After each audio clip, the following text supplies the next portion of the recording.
18 साल का इंतजार और फिर आई ट्रॉफी। जाहिर सी बात है, इतने लंबे समय के बाद एक टीम का सपना पूरा हुआ था। आरसीबी ने सिर्फ एक ट्रॉफी नहीं जीती थी, बल्कि एक पूरी पीढ़ी के इंतजार को खत्म किया था। इससे भी बड़ी बात यह कि कोहली जैसे विराट खिलाड़ी का सपना भी आखिरकार पूरा हुआ था।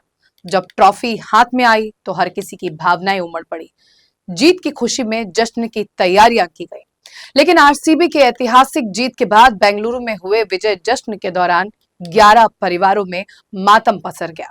किसी ने अपने बेटे को खोया तो किसी ने फूल सी बेटी को, तो वहीं किसी के सिर से हमेशा हमेशा के लिए पिता का साया उठ गया। इस हादसे में सिर्फ लोग नहीं मरे, बल्कि किसी की गोद सुनी हुई तो किसी की मां। लेकिन बेशर्मी तो देखिए कि एक तरफ लोग मरते रहे, लेकिन दूसरी तरफ जश्न चलता रहा।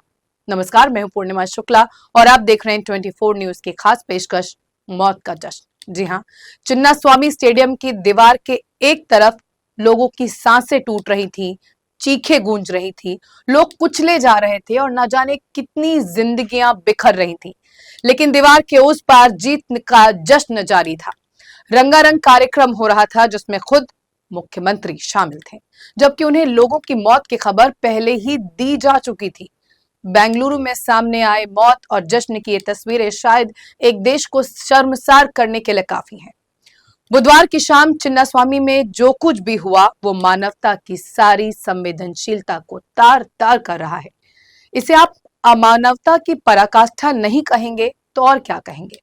क्योंकि एक तरफ लोग अपनी सांसों के लिए तड़प रहे थे, तो वहीं दूसरी तरफ तालियों की गड़गड़ाहट के बीच में 18 साल बाद मिली ट्रॉफी का शोर गूंज रहा था। जो लाल रंग आरसीबी की जर्सी का था, वही लाल रंग बाहर बिखरा पड़ा था। लेकिन स्टेडियम के अंदर उसी रंग की खुमारी छाई थी। स्टेडियम के बाहर न सिर्फ लोग कुचले गए, बल्कि मानवता को भी रौंद दिया गया।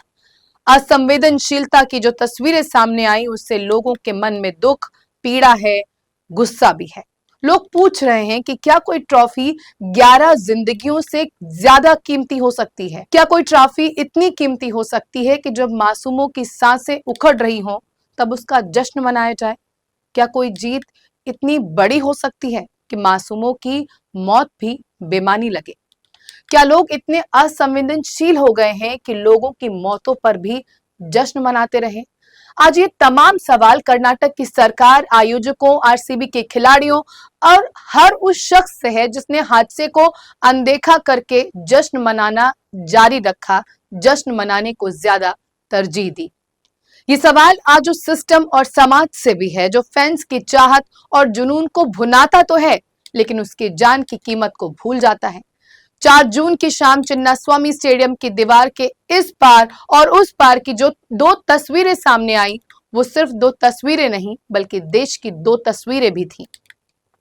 ये 2 दृश्य ये बता रहे थे कि एक तरफ 11 परिवारों को कभी ना भरने वाले जख्म मिले, लेकिन दूसरी तरफ जो कुछ हो रहा था, वो हैरान करने वाला था।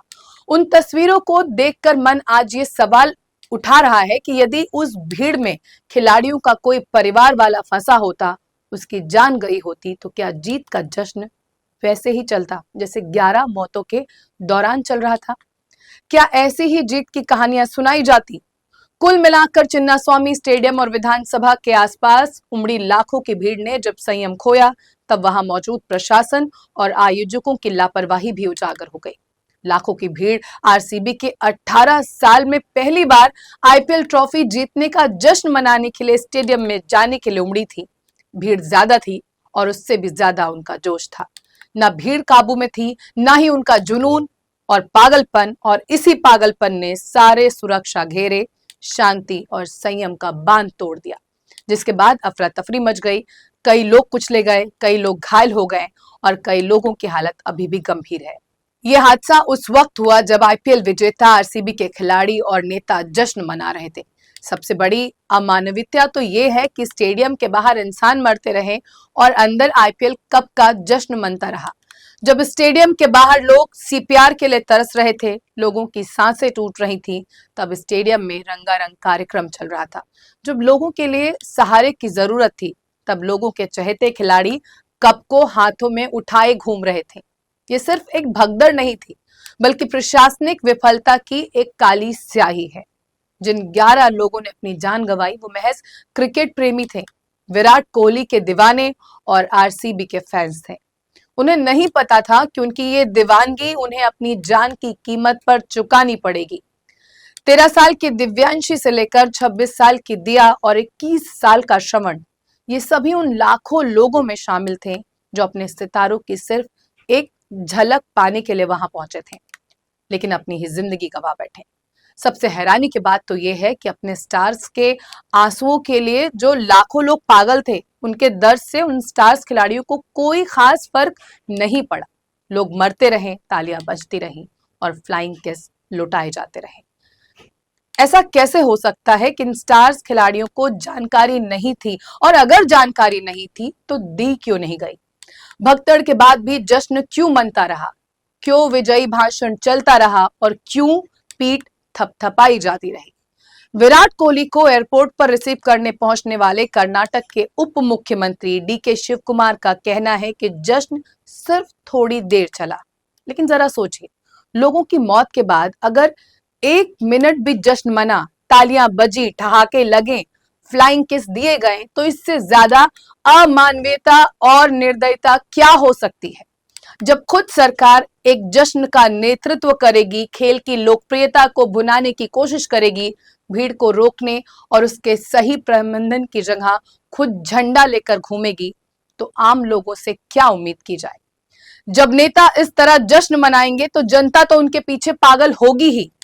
एक बार के लिए मान लिया जाए कि जश्न मना रहे खिलाड़ियों को बाहर हुई भगदड़ और लोगों की मौतों की जानकारी नहीं थी, लेकिन क्या सरकार के कर्ता धर्ता भी इससे अनजान थे?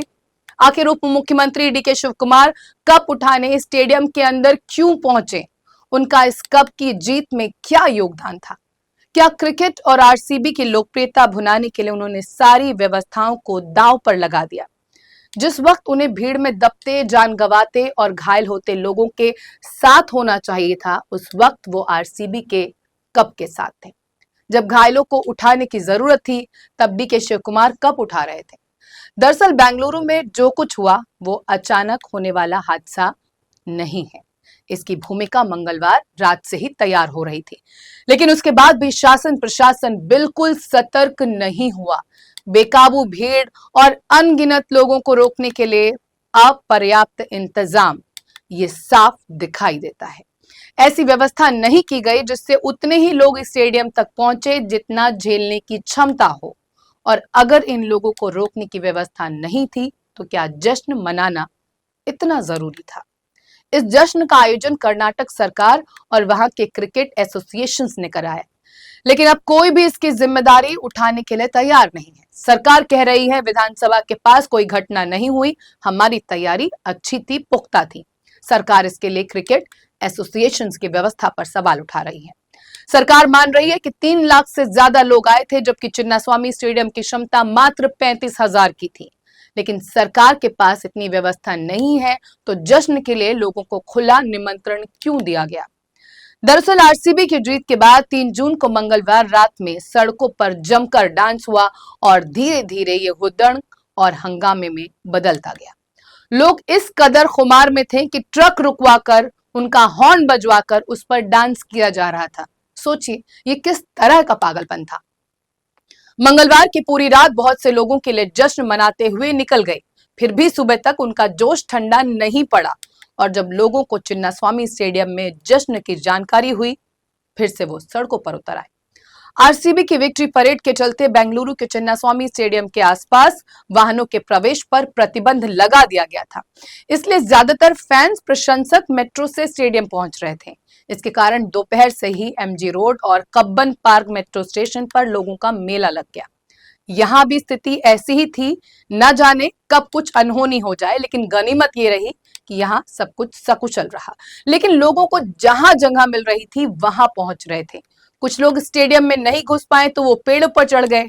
कुल मिलाकर इस हादसे ने बता दिया कि अगर आयोजन में मानवीय संवेदना गायब हो तो कोई भी जीत जानलेवा बन सकती है। आरसीबी ने 18 साल के लंबे इंतजार के बाद आईपीएल की ट्रॉफी जीती। बेशक T20 क्रिकेट की सबसे बड़ी लीग में ये मुकाम आसान नहीं है और खिलाड़ियों को जश्न मनाने का पूरा हक है, लेकिन जब इस जश्न में क्रेडिट लेने के मकसद से राज्य सरकार की भूमिका आ जाती है तो लोगों की सुरक्षा की जिम्मेदारी भी प्रशासन की ही बनती है। आरसीबी की विक्ट्री परेड में शामिल होने के लिए बेंगलुरु के चिन्नास्वामी स्टेडियम में 3 लाख से ज्यादा लोग पहुंच गए, जबकि क्षमता सिर्फ 35,000 की थी। जाहिर तौर पर प्रशासन के इंतजाम नाकाफी साबित हुए, जिसकी कीमत 11 परिवारों के लोगों को अपनी जान देकर चुकानी पड़ी। हादसे के बाद चिन्नास्वामी स्टेडियम के बाहर जूते चप्पलों का ढेर लगा हुआ था। जिन लोगों ने इस हादसे में अपनों को खोया, उनके लिए जश्न पूरी तरह मातम में बदल गया।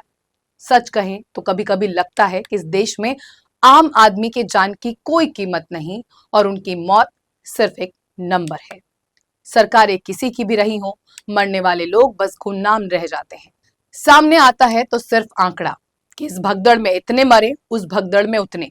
प्रयागराज में आयोजित महाकुंभ हो, नई दिल्ली रेलवे स्टेशन में हुई भगदड़ या फिर अभिनेता अल्लू अर्जुन की स्क्रीनिंग में उमड़ी भीड़ हो, हर हादसे में लोगों ने जिंदगियां गंवाई, लेकिन आज तक ना तो हादसों से सबक लिया गया, ना सिस्टम सुधरा, ना प्रशासन और ना ही सिस्टम में बैठे लोगों की नींद टूटी। यकीन मानिए, साल भर के भीतर हुई इस एक और घटना से भी कोई सबक नहीं लिया जाएगा।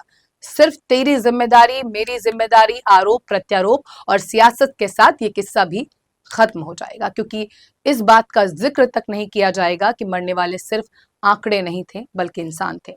उसमें किसी का बेटा, किसी की बेटी, किसी का पिता और किसी के घर का इकलौता चिराग। और शायद इसलिए कहा जाता है कि इस देश में न सिर्फ आम इंसान की जान बड़ी सस्ती है, बल्कि भीड़ की कोई पहचान भी नहीं। आरसीबी के जश्न में भगदड़ हुई, ये सबको पता है, लेकिन भगदड़ क्यों हुई ये किसी को पता नहीं। भगदड़ में लोग मरे ये सबको पता है, लेकिन क्यों मर गए ये किसी को पता नहीं। भगदड़ में कई लोग घायल हुए, लेकिन गलती किसकी ये किसी को पता नहीं। 18 साल के बाद आरसीबी ट्रॉफी लेकर आई, ये सबको पता है, लेकिन इंतजाम क्यों नहीं किए गए ये किसी को पता नहीं। कुल मिलाकर आज सबसे बड़ा सवाल यही है कि भगदड़ में होने वाली मौतों का जिम्मेदार और कसूरवार आखिर कौन है। हर हादसे के बाद लोग सरकारों पर भरोसा करते हैं और सोचते हैं कि चलो इस बार हादसा हुआ, लेकिन अगली बार हमें बचा लिया जाएगा। मरने वालों की रूह सरकार और सिस्टम में बैठे लोगों से ये गुहार लगाती है कि हम तो अपनी जिंदगी गंवा चुके हैं, पर ऐसे इंतजाम करें कि फिर कोई ऐसा हादसा ना हो। पर शायद हमारे देश में सिस्टम में बैठे लोगों को में ना तो मानवता होती है और ना ही इंसानियत। तभी शायद आज तक किसी भी हादसे से ना तो सबक लिया गया और ना ही व्यवस्था दुरुस्त हो सकी, जिसका नतीजा है कि आज भी हादसे रुक नहीं रहे और हर हादसे के बाद लोग अपनी जान गंवाते हैं और सामने आता है सिर्फ एक नंबर।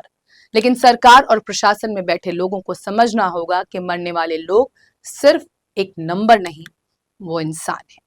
फिलहाल हमारी खास पेशकश में इतना ही। बाकी की ताजा तरीन खबरों के लिए आप देखते रहिए N24 न्यूज। मुझे दीजिए इजाजत। नमस्कार।